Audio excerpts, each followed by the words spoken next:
শোনার সঙ্গে সঙ্গেই মনে হয় আমার দমটা বোধহয় বন্ধ হয়ে যাবে, হৃৎপিণ্ডটা এমন একটা নাড়া দেয়। এইসব প্রশ্নের কি উত্তর দেব? এই অনন্ত অসীম চক্রান্তের কি কোনো শেষ হবে না? মুক্তিযুদ্ধের সময় তো আমেরিকা আমাদের দেশের মুক্তিযুদ্ধের শত্রু ছিল, তা তো সপ্তম নৌবহর পাঠাইছিল আমাদের মুক্তিযুদ্ধকে চিরদিনের জন্য স্তব্ধ করে দিতে। তারা কেন আমাদের মুক্তিযোদ্ধা লিস্ট করবে? এই মাত্রই তাদেরকে কে দিছে? আর আমাদের দেশের বুঝি না ভাই, বাংলাদেশটা ভাই পাউডার হওয়ার বাকি আছে। হাইসা হাইসা যারা ক্ষমা করে দেয়, এরা সাপ রে ক্ষমা করে দেয়। যে সাপ কোনোদিন সুযোগ পাইলে সুবল দিতে ভুল করে না, এবং এইটা হবে যদি এইভাবে দিতে থাকে, এই সুবলটা বিএনপি খাবে।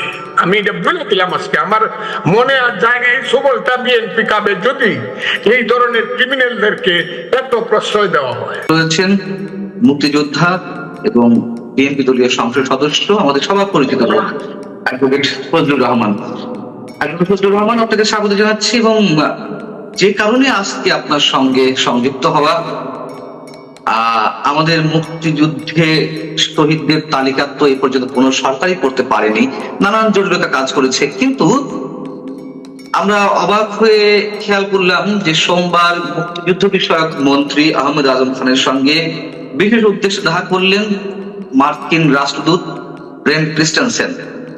তিনি মুক্তিযুদ্ধ বিষয়ক মন্ত্রীর সঙ্গে দেখা করে তার আগ্রহের কথা জানালেন যে মুক্তিযুদ্ধের শহীদদের তালিকা, মুক্তিযুদ্ধের ইতিহাস সংরক্ষণে যুক্তরাষ্ট্র সহযোগিতা করতে চায়। যুক্তরাষ্ট্র কেন মুক্তিযুদ্ধের শহীদদের তালিকার বিষয়ে এত আগ্রহী হয়ে উঠলো, বা মুক্তিযুদ্ধের ইতিহাস সংরক্ষণের জন্য এত বেশি তাদের আগ্রহ প্রকাশ করছে? এর কারণ কি বলে মনে হয়, যে যুক্তরাষ্ট্র আমাদের ৭১-এর সরাসরি বিরোধিতা করেছে? আপনাকে ধন্যবাদ। যারা আমাদের কথা শুনছেন দেশে এবং বিদেশে, তাদের প্রতি আমার সালাম রইল, আসসালামু আলাইকুম। দেখেন, আপনি যে প্রশ্নটা করছেন, এই প্রশ্নটা শোনার সঙ্গে সঙ্গেই মনে হয় আমার দমটা বোধহয় বন্ধ হয়ে যাবে, হৃৎপিণ্ডটা এমন একটা নাড়া দেয়। এইসব প্রশ্নের কি উত্তর দেব? এই অনন্ত অসীম চক্রান্তের কি কোনো শেষ হবে না? মুক্তিযুদ্ধ এবং মুক্তিযোদ্ধা, মুক্তিযোদ্ধার তালিকা বিভিন্ন সময়ে করা হয়েছে। মুক্তিযোদ্ধার তালিকার সংজ্ঞা বিভিন্ন সময়ে পরিবর্তন করা হয়েছে। সবকিছু মিলে আমি যদি বলি, আমি আজকে যদি আমার বয়স আর চ্যালেঞ্জ করা ঠিক না, মুক্তিযোদ্ধা তালিকা এখন যেটা আছে প্লাস মাইনাস করে, শুধু ওই যে আওয়ামী লীগের আমলে যে মুক্তিযোদ্ধার অনেক মুক্তিযোদ্ধা এখানে ভুয়া হিসাবে নাম তুলছে, 2008 সনের আগে উভয় দলই ক্ষমতায় ছিল, বিএনপি, আওয়ামী লীগ এবং এমনকি জাতীয় পার্টি। অনেক যাচাই বাছাই করেই মুক্তিযুদ্ধ তালিকাটা করে ফেলছে। এখন যে সরকারে আসে বলে আগেরটা করছিল ভুল, কারণ তার কিছু স্বার্থ আছে, এর মধ্যে অর্থনৈতিক স্বার্থ আছে, রাজনৈতিক স্বার্থ আছে। এই স্বার্থের কারণে প্রত্যেক সময় মুক্তিযোদ্ধার তালিকাটা নিয়ে একটা প্রশ্ন তুলে। যদি নির্দিষ্টভাবে কোন মুক্তিযোদ্ধা ভুলভাবে কোন লোক মুক্তিযোদ্ধা হিসাবে ভুলভাবে তালিকায় উঠে থাকে, তাদের সম্পর্কে এটা মানে তদন্ত করে দেখা যেতে পারে।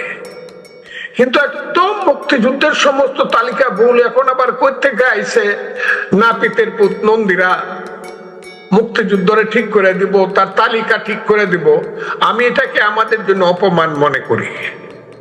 এবং আমেরিকা আমাদের তালিকা করে দিবে কেন? তারা তো আমাদের আজকে যাই হোক, মুক্তিযুদ্ধের সময় তো আমেরিকা আমাদের দেশের মুক্তিযুদ্ধের শত্রু ছিল, তা তো সপ্তম নৌবহর পাঠাইছিল আমাদের মুক্তিযুদ্ধকে চিরদিনের জন্য স্তব্ধ করে দিতে। তারা কেন আমাদের মুক্তিযোদ্ধা লিস্ট করবে? এই মাত্রই তাদেরকে কে দিছে? আর আমাদের দেশের বুঝি না ভাই, এখন তো সরকার, আমি যে কথাই বলি বলবো সরকারি দলের মানুষ সরকার, আমি সরকারের বিরুদ্ধে বলতেছি না, এই জিনিসগুলো চিন্তা করা দরকার। আর সবচেয়ে বড় কথা হলো যারা মুক্তিযোদ্ধা না এবং মুক্তিযুদ্ধ করার বয়স থাকতো, যারা মুক্তিযুদ্ধে যায় নাই এবং যারা রাজাকার আলবদর দালালের দলে ছিল, এরা সব সময় মুক্তিযুদ্ধ তালিকাটাকে বলছে এটা তো একটা ভুয়া মুক্তিযুদ্ধ তালিকা। এই ষড়যন্ত্র যদি গভীরে গিয়ে মানুষ না দেখে, জানি আমি 100 বছর পরে এটা গভীরে গিয়ে দেখবে, কিন্তু খুব গভীর থেকে না ধরলে প্রথম দিন from the very first day of 16 December, from 17 December 1971 মুক্তিযুদ্ধের বিরুদ্ধে আবার নতুন করে ষড়যন্ত্র শুরু হয়েছে, যেটা আমরা বুঝতে পারি নাই। ক্ষমতার দর্পে হোক, জ্ঞানের অভাবে হোক, অথবা পরস্পরের প্রতিযোগিতামূলক কারণে হোক, মুক্তিযুদ্ধের বিরুদ্ধে যে 71 সনের 17 ডিসেম্বরে স্বাধীনতা বিরোধী শক্তি চক্রান্ত করছিল, আজকে 50 বছর পরে এটা প্রমাণিত এবং প্রতিষ্ঠিত হচ্ছে। এটা বলে আর লাভ নাই, আমার চোখে পানি আসা যায়, এগুলো বইলা কি করব? আমেরিকা আমাদেরকে ঠিক করে দিবে মুক্তিযুদ্ধের ইতিহাস আর মুক্তিযোদ্ধার ইতিহাস। না, আমি এটা মানি না, এটা মানি না, আমি মানি না। এটা খুব বড় ধরনের ভুল হবে যদি সরকার এটাকে গ্রহণ করে, খুব বড় ধরনের ভুল হবে। মুক্তিযুদ্ধের ইতিহাস ঠিক আছে, যদি কিছু ভুল হয়ে থাকে সেইটা ধরেন, আমি মনে করি 1 লাখ মুক্তিযোদ্ধার মধ্যে বা 100 মুক্তিযোদ্ধার মধ্যে 2 জনের নাম হয়তো বা ভুল উঠছে, বা 2 জন ষড়যন্ত্র করিয়া বা টাকা পয়সা দিয়া বিভিন্ন ভাবে চালাকি করে 2টা নাম তুলে 2টা নাম কাইটা দেন, কিন্তু 98% নাম ঠিক আছে। না হলে চলেন যে আমার সাথে চ্যালেঞ্জ করেন একটা থানাতে, আমার সাথে কে চ্যালেঞ্জ করবেন? একটা থানাতে চ্যালেঞ্জ করেন গিয়া, বৈষম্য যে মুক্তিযোদ্ধারা সব আসেন, সেইখানে প্রকৃত মুক্তিযোদ্ধারাও আসুক, একটা ওপেন স্থানে মাঠে, বুয়ারা যারা আছে এরাও আসুক, বুয়ারা আসার এই সাহস পাবে না, কারণ রিয়েল মুক্তিযোদ্ধারা সব ধরবে, ওই তুই কে রে, ওই তো রাজাকারের বাচ্চা, ও কিসের মুক্তিযোদ্ধা? হ্যাঁ, টাকা পয়সা দিয়ে অনেক চক্রান্ত করে ভুল মুক্তিযোদ্ধার নাম তুলছে না, এটা আমি বলবো না, কিন্তু এটার সংখ্যা এমন না যে আবার নতুন করে মুক্তিযোদ্ধা গণতে হবে। যে সংখ্যাগুলো ভুলভাবে বা স্বার্থপরতার সাথে টাকা পয়সা দিয়ে চক্রান্তমূলক ভাবে তোলা হয়েছে, সেইগুলা নতুন করে কেটে দেওয়া হোক, সাক্ষী প্রমাণ নিয়ে। আপনি বলছেন যে যদি যুক্তরাষ্ট্র যে সহযোগিতা করতে চাইছে সেটি গ্রহণ করে এটি ভুল হবে। সরকারের পক্ষ থেকে বা আপনার দল বিএনপির পক্ষ থেকে যুক্তরাষ্ট্রে এই প্রস্তাব গ্রহণ করবে কিনা আমরা জানি না, এখনো তো কোনো ধরনের ফাইনাল কিছু হয়নি। তো আমার প্রশ্ন হচ্ছে যে অনেক কিছুই তারা নাক গলাচ্ছে, আরো অনেক কিছু রয়েছে বাকি, কিন্তু সবকিছু রেখে হঠাৎ করে এখন মুক্তিযুদ্ধের ইতিহাস, মুক্তিযোদ্ধাদের তালিকা সম্পর্কে এই আগ্রহ প্রকাশ করার কারণ কি?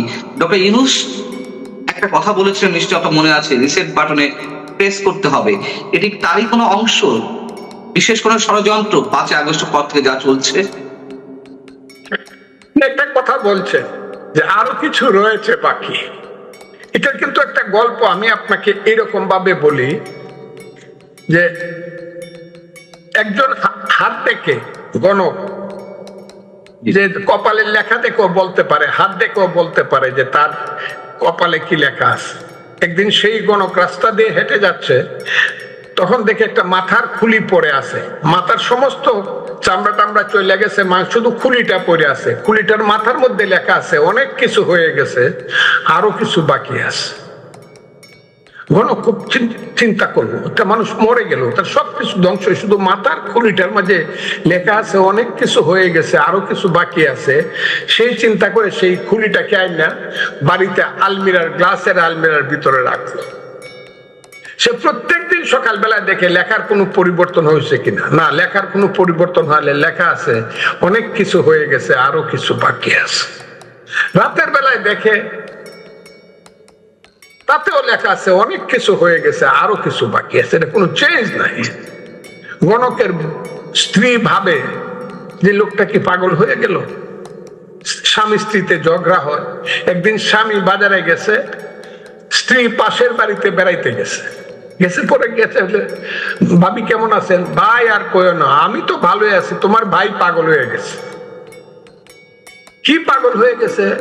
বললো যে একটা মানুষের মাথার খুলি সে প্রত্যেক দিন দেখে আর বিড়বিড় করে কি কথা বলে। তখন ওই বাড়ির যে পাশের বাড়ির মহিলা মনে করলো স্বামী স্ত্রীর মধ্যে একটু ঝগড়া লাগাইয়া দিই। উনি একটা মুস্কি হাসি দিয়া বলল, আপনি তো জানেন না ভাবি, আমি তো ওই কলেজে পড়তাম সময় আপনার স্বামীও কলেজে পড়তো। ওই যে মাথার খুলি যে মেয়েটা, মাথার খুলিটা যেটা দেখছেন, এইটা তার প্রাক্তন প্রেমিকা ছিল, বাস্তবতার কারণে বিয়ে করতে পারে নাই, কাজেই সে তাকে বিয়ে করে নাই বলে সে আত্মহত্যা করছে। এই কথা কওয়ার সঙ্গে সঙ্গে তার স্ত্রী বলতেছে, গোলামের পুত, তুমি আমারে বিয়ে করছো আর মরা বেটির তুমি কপাল দেখো প্রত্যেক দিন রাখো। ওই বাড়িতে গেছে, গিয়া ওইটা আলমিরা থেকে বাইর করছে, বাইর করে এটা একটা চেয়ার ভিতরে ফেলা, এটারে খুব পাড়া, এটারে বানায় পাউডার বানাইছে, পাউডার বানায় ড্রেনে ফেলাই দিছে। স্বামী আইসা বলতেছে, দেখতেছে এটা দেখে যে কই পায় না খুঁজা। তখন স্ত্রী পিছন থেকে এসে বলছে, গোলামের পু, তার তোমার প্রেমিকারে খুঁজা পাইবা না। কি হয়েছে? বলো, দেখ ওইটাকে ড্রেনে ফেলাই দিছে। ওই গণক হাঁটতে হাঁটতে বাড়ির ড্রেনের পাশে গিয়া দেখে এখানে পাউডার হয়ে এটা পড়ে আছে। তখন গণককে বলল, ওই যে লেখা ছিল অনেক কিছু হয়ে গেছে, আরো কিছু বাকি আছে, এটা পাউডার হওয়ার বাকি আছে। বাংলাদেশটা ভাই পাউডার হওয়ার বাকি আছে আমার কাছে মনে হয়। না হলে এত চরিত্রহীন, এত লম্পট, এত চোর গুন্ডা, এত চিটা, 5টা সি যাদের নামে আছে এরা হইল দেশের নেতা, এখন বিরোধী দল করে। একটা সি হইল কানি, ক্লেভার, করাপ্ট, ক্রিমিনাল, এবং আরেকটা সি, 5টা সিটে ওইটা আমি বললাম না, চিটার। এই যে চিটারের দল, করাপ্টের দল, এইসব লোকেরা আজকে বাংলাদেশের সামনে এসে গেছে। রাষ্ট্র চালায় তারেক রহমান, বিএনপি, এটা ঠিক আছে, আমরা রাষ্ট্রের সরকার, কিন্তু বকলমে রাষ্ট্র চালাচ্ছে সেই সব ক্রিমিনাল ক্রাইমস এন্ড ক্রিমিনাল যে লোকেরা, যাদের পিছনে 71-এর শিলমারা আছে, কোনোদিন সেই শিল যাবে না, তুই আলবদর রাজাকারের বাচ্চা। এরা এখনো দেশ চালাচ্ছে, প্রশাসন এখনো তারা চালাচ্ছে, অর্থনীতি এখনো তারা কন্ট্রোল করছে। কাজে এই দেশ ঠিক হচ্ছে না। তারা আজকে রাজশাহী ইউনিভার্সিটি দেখেন কি হচ্ছে, একটা ইউনিভার্সিটি এই হয়, প্রত্যেকটা ইউনিভার্সিটি মাদ্রাসা হয়ে গেছে, রাজাকারের বাচ্চারা সমস্ত বিশ্ববিদ্যালয়গুলো দখল করে নিছে। আর যতদিন পর্যন্ত ওই বিশ্ববিদ্যালয়গুলোতে রাজাকারের বাচ্চারা মাদ্রাসা বানায় রাখবে, ততদিন পর্যন্ত এই দেশের সাধারণ মানুষের জ্ঞান অর্জন করার কোনো জায়গা নাই। আমি তাই বলি যে দেশটার কপালে আরো দুঃখ আছে। এখানে আমেরিকা আসতে পারে, আজকে চুক্তি তারা করছে, যে চুক্তিটা করছে, এই চুক্তিটা কিন্তু আমি বহু আগে কইছিলাম যে বাঙালি জাতি বারে বারে বিদেশিদের দ্বারা আক্রান্ত হয়েছে, তাদের মায়েরা বোনেরা ইজ্জত হারাইছে। নীল সাহেবদের অত্যাচারে কেঁদে কেঁদে ছড়া বলছে, ছেলে ঘুমালো, পাড়া জোড়ালো, বর্গি এলো দেশে, ফুলবুলিতে ধান খেয়েছে, খাজনা দিব কিসে, চান ফুরালো, পান ফুরালো, খাজনার উপায় কি, আর কটা দিন সবুর করো, রসুন বুনেছি। এই কথাগুলো বোধহয় ভবিষ্যতের আমাদের মায়েরা বোনেরা কেঁদে কেঁদে বলবে, যদি আমরা এখনো ঠিক না হই। এখনো যদি ঠিক না হই, আমাকে মানুষ ভোট দিছে, আমার দলকে মানুষ বিএনপি কে ভোট দিছে, নিশ্চিতভাবে সরকার আমরা চালাবো, তবে সমস্ত মানুষের সহযোগিতা আমরা নিব। এই ব্যাপারে আমরা দল মত করব না। এর অর্থ এই না যে বেত্তমিজ, বেতাসির, বেয়াদব, বেঈমান এদেরকে আমরা মাথার উপরে তুলে নাচবার সুযোগ দিব আর আমরা নো নো। দেশ চালাইতে হবে কঠিন ভাবে, দুষ্টের দমন, শিষ্টের পালন। ইত্যাদি যদি না করি, সবাইকে দুষ্ট আমার ভাই, শিষ্ট আমার ভাই কয়ে হাসি আর হাততালি পাই, হবে না, দেশ চলবে না। এবং এখানে দুষ্টের দমন এবং শিষ্টের পালন যদি না হয়, আমার যেন মনে হচ্ছে না, কিছু ফাত্রা ছেলে পেলে, কিন্তু বেদমের ছেলে পেলে, এদেরকে আমি কি বলবো, এদেরকে আমি ভাদ্র মাসের কুত্তারা যেমন ইঞ্জেকশন দেয়, পাগলা কুত্তার ইঞ্জেকশন, এদেরকে ইঞ্জেকশন দেওয়া দরকার। এইসব ছেলে পেলে এরা যে ভাষা ব্যবহার করে, মুরব্বীদের প্রতি যে ধরনের অপমানজনক শব্দ ব্যবহার করে, এরা যে মায়ের ঘরে জন্মগ্রহণ করছে, সেই মাও সতী ছিল কিনা, এদের কথা শুনলে এটা প্রশ্ন জাগে, অথবা সেই মা বা মায়ের মায়ের সঙ্গে পাকিস্তানি বাহিনীর কোথাও দেখা হয়েছিল না, আত্মীয়তা হয়েছিল কিনা, এইটা অনেক সময় প্রশ্ন জাগে এদের কথা শুনলে, যে এরা তো এই দেশের মানুষ না, এরা তো হানাদার পাকিস্তানি বাহিনীর আত্মীয় স্বজন হবে। এটা শেষ হয়ে গেছে। স্লোগানের ভাষা শোনা, প্রতিদিন মারামারি ধরাধরি, কিছু হইলে মদ চলছে দেশে। কেন? তাহলে দরকার নাই তো রাষ্ট্র পরিচালনা। রাষ্ট্রের মূল কাজ ডাকাতকে ডাকাত জেলখানায় থাকবে, ভালো মানুষ নিঃসন্দেহে রাস্তা দিয়া ফ্রেশ নিঃশ্বাস ফেলে হাঁটবে। এটাই তো দেশ হওয়া উচিত, নাকি ডাকাইতে চলবে রাস্তা দিয়া, ভালো মানুষও চলবে? যারা যারা রাজনীতিকে নষ্ট করতেছে, এইভাবে উস্কানি দিচ্ছে, যারা এই দেশকেই মানে না, যারা বলতে চায় ৭১ ছিল গন্ডগোল, এইসব লোককে ধরে জেলখানায় ভরা উচিত। শত শত লোককে ৫ই আগস্টের পরে অনেক ধরনের বিশ্ব কুখ্যাত আইএসের সাথীরা জেল থেকে বেরিয়ে গেছে, যারা এই পৃথিবীতে, আমি এদেরকে মানুষ স্বীকার করি না, এরা জানোয়ারের সন্তান, মধ্যযুগের বর্বরতার পথে দেশকে নিয়ে যেতে চায়, সেই সব লোক এখন নেতা হয়ে বসে আছে। কেন তাদেরকে ছাড় দেওয়া হচ্ছে? আমরা দেখলাম যে সোমবার আপনার এলাকা কিশোরগঞ্জে, আমি নাম ধরেই বলি, এনসিপির এক নেতা নাসিরউদ্দিন পাটোয়ারি আপনার মতো মানুষকে উদ্দেশ্য করে নোংরা শব্দ উচ্চারণ করলো, যেগুলো বলতে আমি নিজেই বিব্রত বোধ করি, আমার মতো অনেকেই বিব্রত বোধ করেন। আমরা যদি বিব্রত বোধ করি, আমাদের যদি খারাপ লাগে, নিশ্চয়ই আপনার কেমন লাগে আমরা উপলব্ধি করতে পারি। আপনাকে আমি বলতে বাধ্য হচ্ছে দর্শকদের উদ্দেশ্যে, আপনাকে সোমবার ও ফজু পাগলা হিসেবে উল্লেখ করে আপনাকে দেশের অন্যতম সন্ত্রাসী হিসেবে উল্লেখ করা হয়েছে, মুজিববাদী সন্ত্রাসী হিসেবে উল্লেখ করা হয়েছে। আমি সরি যে আমার মুখ থেকে এই শব্দগুলো উচ্চারণ করতে হচ্ছে শুধুমাত্র দর্শকদের উদ্দেশ্যে। তবুও তাদেরকে ছাড় দেওয়া হচ্ছে কেন? এবং তারা ডে বাই ডে উত্তরোত্তর আরো বেশি অ্যাগ্রেসিভ হচ্ছে আপনাদের মতন মানুষদের উদ্দেশ্যে। এর কোথায়? আপনাকে ধন্যবাদ। এই প্রশ্নটা আমি উত্তর দিতে চাইছিলাম না, কারণ আমি এদেরকে মনে করি নেরি কুত্তার বাচ্চা। এদেরকে আমি এর বেশি কিছু, দেশটাকে পাকিস্তানে নিয়ে যাওয়ার জন্য ওই যে কালো শক্তি জামাত, আলবদর রাজাকারের বাচ্চারা আছে, এদের একটা মুখপাত্র হিসাবে তারা কাজ করে। আগের আগে যেমন শিয়াল যায়, সেই রকম শিয়ালের বাচ্চারা এই কাজগুলো করছে। এটা তো আমাকে বকাবকি করছে, আমি তো সাধারণ মানুষ, আমি কে বাংলাদেশের? তারেক রহমান সাহেবের মতো লোককে যেভাবে যে ভাষায় কথা বলে, তার নামের আগে যে টাইটেল দেয় এরা। কালকে আপনারা খালি আমারটা শুনছেন, এই কথাটা শুনেন নাই? তারেক রহমানকে হুঁশিয়ার করে বলছে, হ্যাঁ, এবং খুব বিশ্রী ভাষায় বকাবকি করছে। উসমান ফারুক সাহেবের মতো একজন মুরব্বী মানুষকে বলছে, আপনি কিছু খান কি না খান আমরা জানি না, কিন্তু আপনি তো সব লুটেরার নেতা। এরপরে আমি বলবো, আমাকে যে কথাগুলো বলছে এটা নিয়ে, কারণ আমি কিশোরগঞ্জের ফজলুর রহমান, আমি একদিন সবসময় প্রমাণ করতে হইতেছে আমাকে যে আমি কিশোরগঞ্জের ফজলুর রহমান। আমি যে কোনো মাঠে দাঁড়াইলে এখন খালি একদিন মানুষ জানাই দিবে ফজলুর রহমান কিশোরগঞ্জ স্টেডিয়ামে আসবে, 2 লাখ লোক হবে, এটা নিয়ে আমার কোনো চিন্তা নাই। তো আমার তো আর মাঠে ওই ওর কোনায় খারইয়া, বাস স্ট্যান্ডের কোনায় খারইয়া আমাকে কিশোরগঞ্জে কথা বলতে হয় না। আমি কেন বলছি কথাটা? আমাকে না হয় বলুন।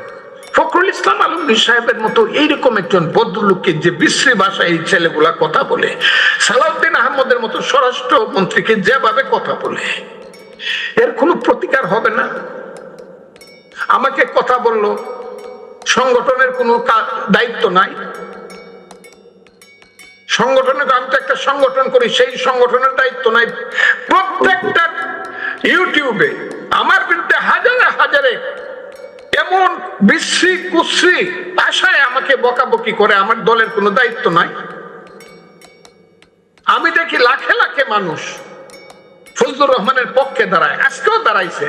ইউটিউব দেখেন, সারা ইউটিউব ভরা শুধু ফজলুর রহমানের মতো এইরকম জাতীয় নেতা, এইরকম আমি এগুলো বলতে চাই না, কিন্তু আমার দল কোথায়? এই কারণেই বলছি, দলটা তো সরকারে আছে। এই সরকারে যদি যদি আমরা মনে করি চাউলে ডাইলে এক দর, তেলে গিয়ে এক দৌড়, শুয়োরের মাংস আর গরুর মাংস একসাথে মিশাই খাবো। যদি মনে করা হয় চাউল এবং কাকড় একসাথেই চলবে, তাইলে আমার কোনো কথা নাই। কিন্তু আমার কথা হলো, দেশ যদি চালাইতে চাই আমরা, ভালো মানুষ দিয়ে দেশ চালাইতে হবে, ভালো কাজ করতে হবে, ভালো বক্তৃতা দিতে হবে, ভালো ভাষা বলতে হবে, ভালো স্লোগান দিতে হবে। এই যে বিশ্রী কুশ্রী স্লোগান যারা দেয়, যারা তারেক রহমানের বিরুদ্ধে এইসব অসভ্য ভাষা ব্যবহার করে, গাছের ডালে কাওয়া ইত্যাদি 1, 2, 3, 4 এখনো করে, তাদেরকে হাইসে হাইসে যারা ক্ষমা করে দেয়, এরা সাপ রে ক্ষমা করে দেয়। যে সাপ কোনোদিন সুযোগ পাইলে সুবল দিতে ভুল করে না, এবং এইটা হবে। যদি এইভাবে দিতে থাকে, এই সুবলটা বিএনপি খাবে। আমি এটা বলে দিলাম আজকে, আমার মনে আর জায়গায় এই সুবলটা বিএনপি খাবে যদি এই ধরনের ক্রিমিনালদেরকে এত প্রশ্রয় দেওয়া হয়। আলটিমেটলি কি রাজনীতি উপহার দিতে চাচ্ছে এরা? মানে এরা যদি নেতৃত্ব থাকে, আপনার কি মনে হয় মানে অদূর ভবিষ্যতে আমরা কোন দিকে যাচ্ছি? আমি এই উত্তরটা নিয়ে শেষ করব। রাজনীতি কি আছে জানি না, তবে তারেক রহমান সাহেব চেষ্টা করতেছেন দেশটাকে একটা ভালো পথে চালানোর জন্য। তার যে আচার আচরণ, চলাফেরা, কর্মসূচি, কৃষক ইত্যাদি ইত্যাদি ডেভেলপমেন্ট ওয়ার্কের যে চিন্তা ভাবনা, যে পরিশ্রমটা তিনি করতেছেন তার সাথীদেরকে নিয়ে, আমাদেরকে নিয়ে, এটা আমার কাছে খুব আশাবাদী করে আমাকে। কিন্তু যে পারিপার্শ্বিক যে অবস্থা আমি দেখতেছি, রাজনৈতিক যে অবস্থাটা আমি দেখতেছি, সেই অবস্থাটা যদি কন্ট্রোল করা না যায়, সেই অবস্থাটাকে যদি আপনি মানে দুষ্টকে দমন করতে না পারেন, শিষ্টকে যদি আপনি আশ্রয় দিতে না পারেন, তাহলে এই দেশে আপনি যতই ডেভেলপমেন্ট যাই করতে চান, এটা পারবেন না। এদের চেয়ে খারাপ মানুষ যারা এখন বিরোধী দল করে, এদের চেয়ে খারাপ মানুষ আমি সবসময় বলি, জামাতের মতো মুনাফেক, বেঈমান, সভ্য, ইতর মানুষের সংগঠন পৃথিবীতে একটাও নাই। মৃত্যু সবসময় বলি, যাদেরকে আমরা ওলিয়া কামেল তারা বানাইতে চাইতেছে, এরা সব হইল শয়তানের ভাই, এরা শয়তানের ঘর থেকে জন্মগ্রহণ করছে। আমি এটা প্রমাণ করে দিব, এবং এটার প্রমাণ কিছু সাতক্ষীরার দিকে তাকাইলে পাইবেন বিভিন্ন দিকে, যারা শয়তানের ভাই। এদের মা শুধু পোশাকে এরা হলো ধার্মিক।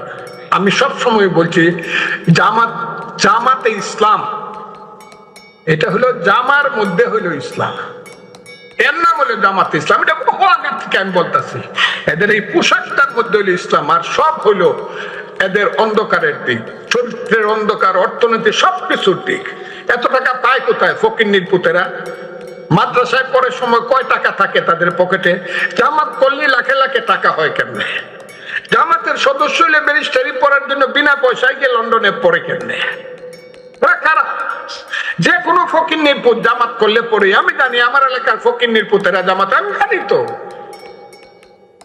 কিছুই ছিল না, বাপেরা আজান দিয়ে ভাত খাইতো, মুয়াজ্জিনের ফু লাখ লাখ কোটি কোটি টাকা খরচ করছে ইলেকশনে, কোত্থেকে আইছে টাকা?